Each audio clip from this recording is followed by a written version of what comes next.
El pasaje bíblico de hoy, Mateo capítulo 7, versículo 21. No todo el que me dice, Señor, Señor, entrará en el reino de los cielos, sino el que hace la voluntad de mi Padre que está en los cielos. Primera de Juan capítulo 5, versículos 16 y 17. Si alguno viere a su hermano cometer pecado que no sea de muerte, pedirá y Dios le dará vida. Esto es para los que cometen pecado que no sea de muerte. Hay pecado de muerte por el cual yo no digo que se pida. Toda injusticia es pecado, pero hay pecado no de muerte. El otro pecado que conduce a la muerte es cuando deliberadamente peca luego de tener conocimiento de la verdad, es decir, de conocer la palabra de Dios. Hebreos capítulo 10, versículos 26 y 27 señalan, porque si pecáremos voluntariamente después de haber recibido el conocimiento de la verdad, ya no queda más sacrificio por los pecados, sino una horrenda expectación de juicio y de hervor de fuego que ha de devorar a los adversarios. Hermano, esto se refiere especialmente a los que, conociendo la palabra de Dios y afirmando que tienen fe, intencionalmente practican lo que Dios prohíbe. Acerca de esto, segunda de Pedro capítulo 2, versículos 21 y 22 señalan, porque mejor les hubiera sido no haber conocido el camino de la justicia, que después de haberlo conocido, volverse atrás del santo mandamiento que les fue dado. Pero les ha acontecido lo del verdadero proverbio: el perro vuelve a su vómito y la puerca lavada a revolcarse en el cieno. Hermano, ya sea que lo sepa o no, de ninguna manera serás salvo si comete este pecado de muerte. No obstante, los que pecan conociendo la verdad recibirán un mayor castigo. Ya les he compartido que en el infierno hay tormentos más severos que otros. Aquellos que pecan sabiéndolo irán a la parte más profunda del infierno. Los que pecan sin saberlo también serán atormentados. Ahora bien, esto no quiere decir que serán salvos solo porque no saben lo que hacen. Repito la escritura, les ha acontecido lo del verdadero proverbio: el perro vuelve a su vómito y la puerca lavada a revolcarse en el cieno. Hermano, Dios compara a los que pecan repetidamente con los puercos, porque continúan ensuciándose en la maldad de su iniquidad. Pecar voluntariamente es cuando comete un pecado, se arrepiente, pero lo vuelve a hacer una y otra vez. Nuestro Señor dice que esas personas son como los cerdos, y que yo sepa, ningún cerdo será salvo ni entrará al reino de los cielos. David, el rey de Israel, una vez fue tentado y pecó gravemente. Cometió adulterio y mandó matar a uno de sus súbditos. Sin embargo, cuando el profeta le señaló su pecado, inmediatamente se arrepintió. El rey había ideado un plan para asesinar a uno de sus fieles soldados. Repito, pero cuando el profeta le señaló su pecado, al instante se arrepintió. Y no solo se arrepintió completamente de su pecado, sino que además con humildad soportó y pasó las pruebas que causaron ese pecado. Así pudo desechar la naturaleza pecaminosa de su corazón y llegar a ser perfecto ante Dios. A través de esas pruebas, David pudo santificar su corazón, tanto así que luego, cuando estaba huyendo de Absalón, su hijo, quien se había rebelado contra él y quería matarlo, no dejó que sus soldados mataran a un siervo de la casa de Saúl, quien lo estaba insultando cuando huía de Jerusalén. Cuando su guardia personal quiso matarlo, David los detuvo. También David ordenó a sus siervos y comandantes de su ejército que no mataran a su hijo Absalón. Por medio de esas pruebas llegó a santificarse. Pero, ¿qué pasó con Saúl, el primer rey de Israel? Cuando pecó desobedeciendo a Dios, el profeta Samuel le señaló su pecado, pero no se arrepintió de corazón. Reconoció que había desobedecido. Sin embargo, responsabilizó al pueblo de esa falta. Trató de cubrir su fallo. Lo único que deseaba era mantener su prestigio ante el pueblo, solo daba pretextos. Y como Saúl buscó solo justificarse, no hubo verdadero arrepentimiento y continuó pecando una y otra vez. Sus pecados fueron acumulándose y levantaron un muro que los separó definitivamente de Dios y fue desechado por Él. Sucede lo mismo con los creyentes hoy en día. Si tienen fe y conocen la palabra, el Espíritu Santo les hará saber cuando han pecado. No obstante ello, algunos continuarán desobedeciendo y pecarán a escondidas. Por eso, si realmente se arrepiente de algún pecado, no lo volverá a hacer y en forma natural vivirá de acuerdo a la palabra de Dios, y eso se evidenciará en su forma de vida. Hermano, cuando alguien peca, es que primero ha visto u oído algo incorrecto. Entonces peca con el corazón y finalmente eso se expresa en hechos. Por eso, si no tiene deseo de volver a pecar, en primer lugar, no verá ni oirá nada malo. De hecho, deberá cortar con todo aquello que lo pueda tentar. Sin embargo, incluso después de arrepentirse, algunos no se alejan de la tentación, sino que continúan viendo y oyendo lo malo hasta que finalmente vuelven a pecar. Si voluntariamente peca de esa manera, Dios se alejará de usted y no podrá recibir el espíritu de arrepentimiento. Entonces, finalmente, el Espíritu Santo se apagará en usted. Yo veo a algunos de ustedes que dicen que se arrepintieron y no sanan de sus enfermedades. Si realmente se hubieran arrepentido, Dios los hubiera sanado de toda dolencia. He visto infinidad de casos. Ustedes también han sido testigos de los que han dado testimonio que Dios los ha sanado luego de haberse arrepentido completamente de su pecado. Sin embargo, algunos dicen que no sanan incluso después de haberse arrepentido. No obstante, hay dos clases de arrepentimiento. Uno es hecho por la gracia de Dios y el otro es cuando tan solo se derraman algunas lágrimas de pura emoción o de remordimiento. Sin la gracia de Dios no hay verdadero arrepentimiento. Poco después veo a esas mismas personas pecando otra vez. Pecan una y otra vez como la puerca que hemos mencionado. Eso demuestra que Dios no aceptó su arrepentimiento. Si hay, hermano, un verdadero y sincero arrepentimiento, nunca, escúchelo bien, nunca más cometerá ese mismo pecado otra vez. Querido público, aun si uno desea arrepentirse y que Dios lo perdone, no podrá hacerlo a su modo. Deberá recibir la gracia de Dios y su espíritu de arrepentimiento, y entonces Dios aceptará ese arrepentimiento y lo perdonará.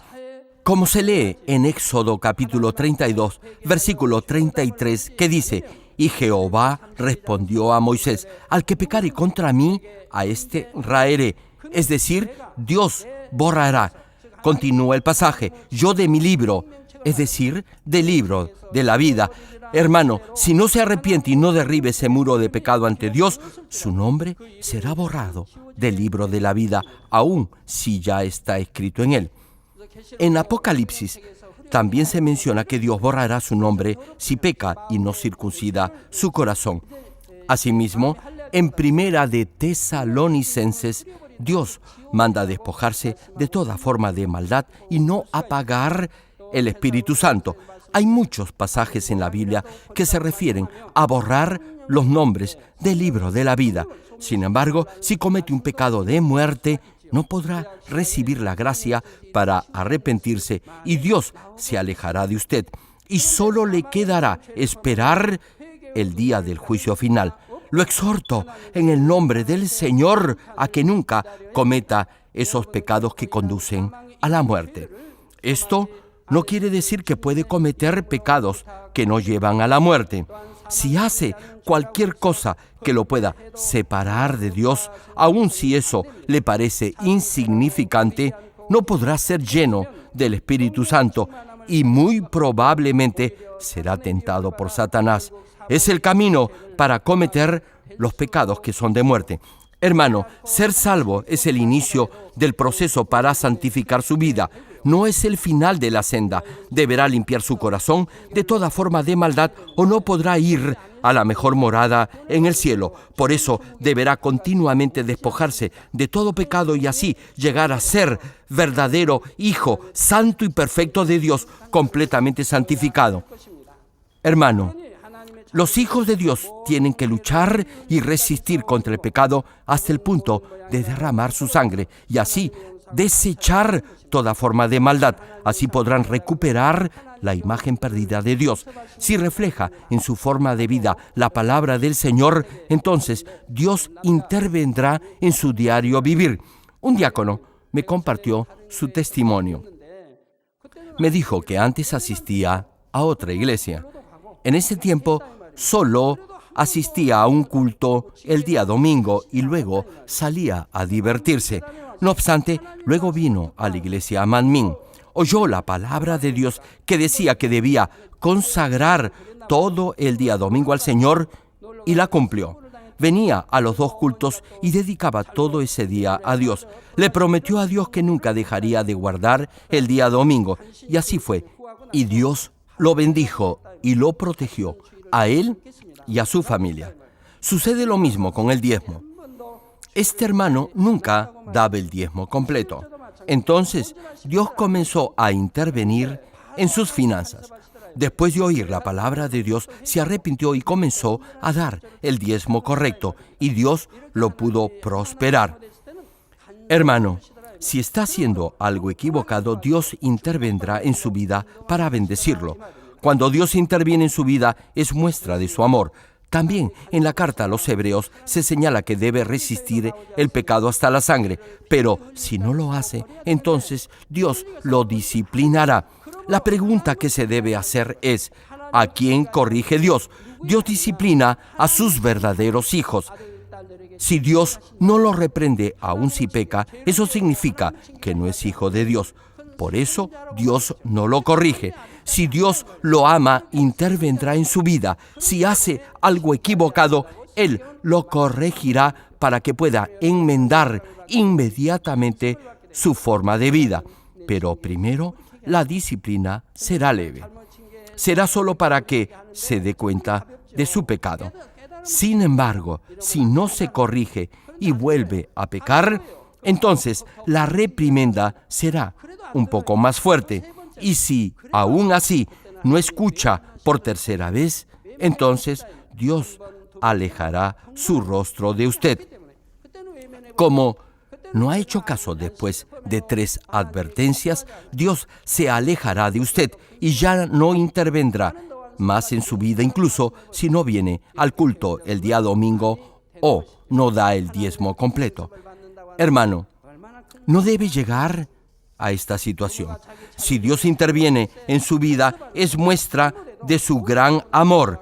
Hay una gran diferencia entre los padres que corrigen los errores de sus hijos y aquellos que no lo hacen y dejan que sus hijos hagan lo que quieran. Si no aman a sus hijos, no harán nada, incluso si se portan mal o tienen malas compañías. Eso quiere decir que no hay amor entre padres e hijos.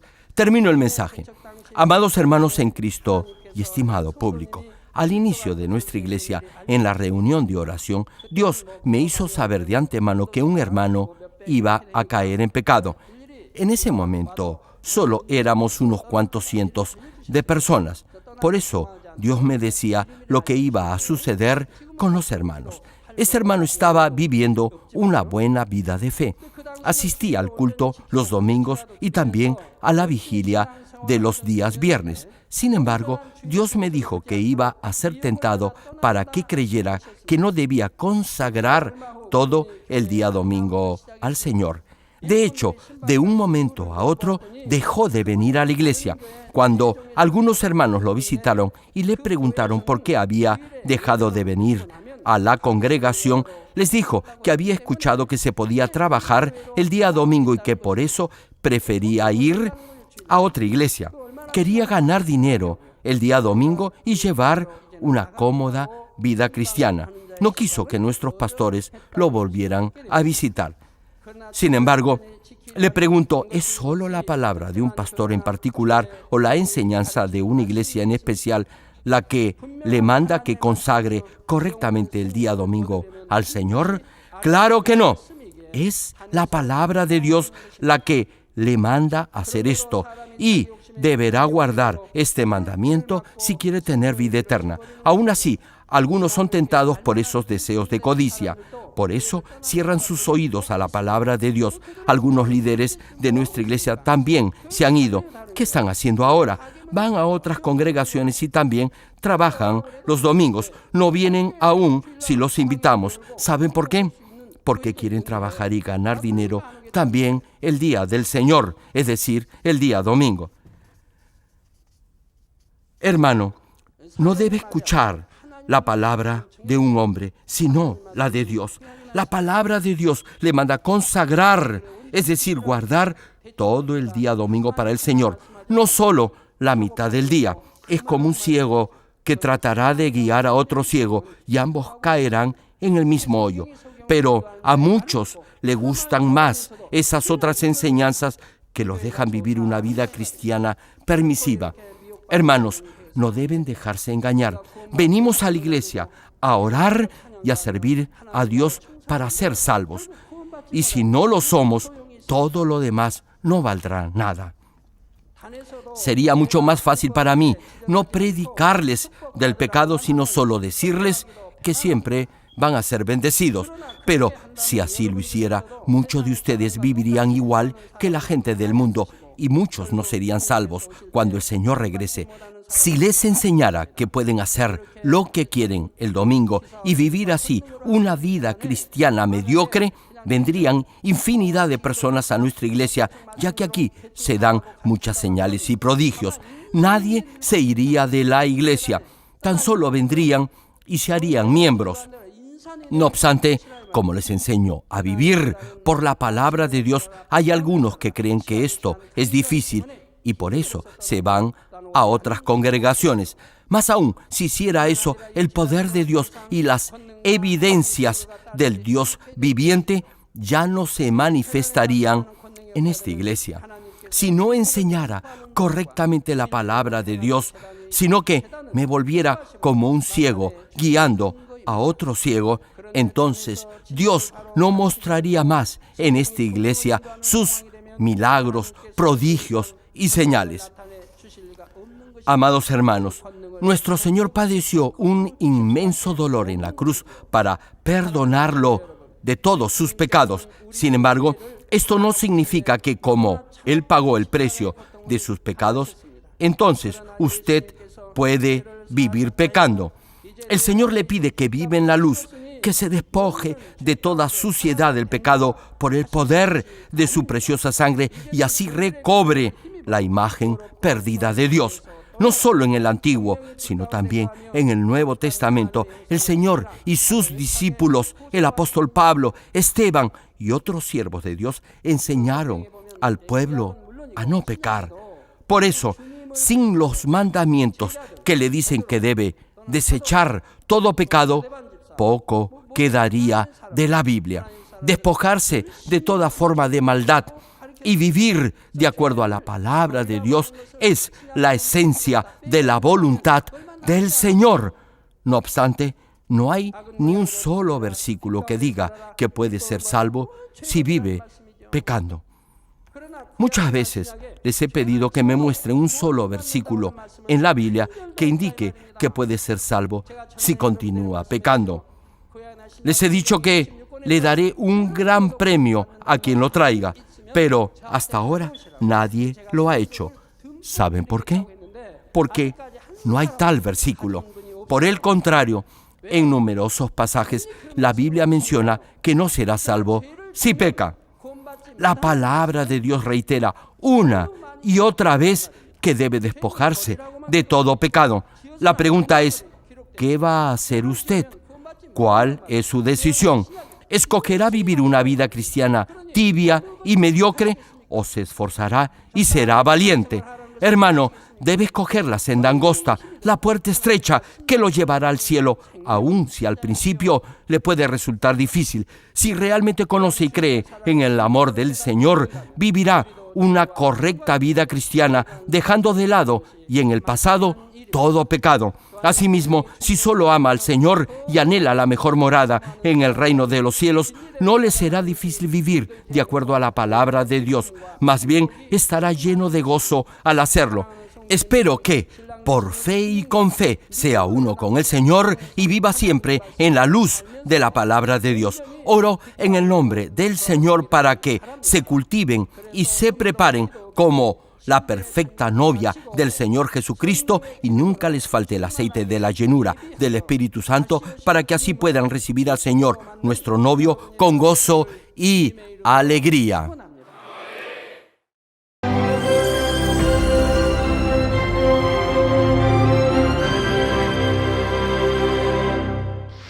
Aleluya, Dios Todopoderoso de amor, pon tu mano sobre todos los hermanos y hermanas y sobre todos los miembros de nuestras iglesias en el mundo entero que están recibiendo con fe esta oración que trasciende el tiempo y el espacio a través del satélite, la televisión, el internet o que le están escuchando por radio o por cintas de audio en todo el mundo. Pon fe en sus corazones para que puedan creer en ti y se despojen de todo pensamiento negativo y toda duda. Líbralos de toda prueba y aflicción. Quema con el fuego del Espíritu Santo de la cabeza a los pies toda parte enferma, incluyendo toda célula, tejido y nervio, todo órgano interno e intestinos. Que la luz de tu Espíritu venga sobre ellos. En el nombre de Jesucristo, ordeno al diablo y a Satanás, a todo tipo de enfermedad, germen y dolencia, fuera. Quema con el fuego del Espíritu Santo toda enfermedad incurable y toda dolencia crónica. Que toda enfermedad contagiosa, resfriado y fiebre desaparezca. Protégelos de cualquier tipo de microbio, virus y bacteria. Sánalos de todo tipo de cáncer, incluyendo cáncer al estómago, al pulmón, al hígado, cáncer de mama, cáncer al útero, al intestino y toda otra enfermedad como el SIDA, leucemia, apoplejía cerebral, presión arterial alta y baja, enfermedades cardiovasculares y pulmonares, diabetes, enfermedades propias de la mujer, enfermedad a la tiroides y toda clase de inflamación. Quema con el fuego del Espíritu Santo toda polio, derrame cerebral, artritis y hernia. Que todo tipo de dolor de espalda, de cabeza y toda clase de neuralgia desaparezca. Líbralos de toda epilepsia, autismo, depresión, neurosis y enfermedades mentales y de toda clase de parálisis. Que los cojos y tullidos se levanten y caminen. Restaura la vista y el oído. Que los ciegos abran sus ojos, los sordos vuelvan a oír y que los mudos empiecen a hablar. Líbralos de todo tipo de accidente. Restaura los huesos rotos. Sana toda quemadura. Líbralos de toda adicción a las drogas. Regenera los nervios, tejidos y células muertas. Revive a los muertos. Bendice a los que no pueden tener hijos. En el nombre del Señor Jesucristo, ordeno al diablo y a Satanás, al príncipe de la potestad del aire y a toda fuerza del mal, fuera. Todo espíritu maligno, inmundo, de engaño, espíritu de mentira, espíritu de división, de tentación y todo otro espíritu de iniquidad, fuera. Ato a toda fuerza de la oscuridad y de maldad y que la luz de tu espíritu descienda sobre ellos. Padre, fortalécelos para clamar en oración y dales poder para desechar todo pecado y llegar a la santidad. Que tengan salud, que sus almas prosperen y que sus familias sean evangelizadas y vengan al Señor. Protégelos de todo tipo de accidente y bendícelos para que tengan una vida de éxito y prosperen todo. Guarda y protege a todos tus hijos y sus hogares, centros de trabajo y negocios con el muro de fuego del Espíritu Santo, con tus huestes celestiales y tus ángeles y con tus ojos que son como llamas de fuego. Da a los estudiantes sabiduría y perseverancia y pon en sus corazones el anhelo de estudiar y progresar. Guarda sus corazones y pensamientos de todo lo mundano y siembra en ellos un ferviente amor por el Señor. Dios, bendice a tus hijos y que todo lo que hagan sea para gloria tuya. Gracias, Padre, por haber escuchado nuestra oración. Toda la gloria sea para ti. He orado en el nombre de nuestro Señor Jesucristo. 아멘.